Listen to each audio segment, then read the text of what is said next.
કે જે માણસ મા બાપને હંમેશા ખુશ રાખતો હોય ને એ માણસને ભગવાન જે હોય છે ને એનાથી પણ 7 ગણું વધારે આપે છે.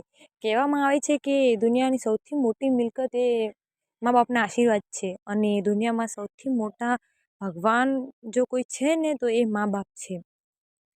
જે મા બાપે આપણને જન્મ આપ્યો, બધા જ સુખ આપ્યા અને આપણને આટલા મોટા કર્યા કે આપણે એમના માટે કાંઈ કરી શકીએ અને આપણે જ એમને ઘરથી બેઘર કરી દઈએ. આપણી પણ કોઈ ફરજ બને ને કે આપણે મા બાપને ખુશ રાખીએ અને જો આપણે એમને ખુશ ના રાખી શકીએ ને તો આપણને એમને અનાથ આશ્રમમાં મૂકવાનો પણ કોઈ હક નથી.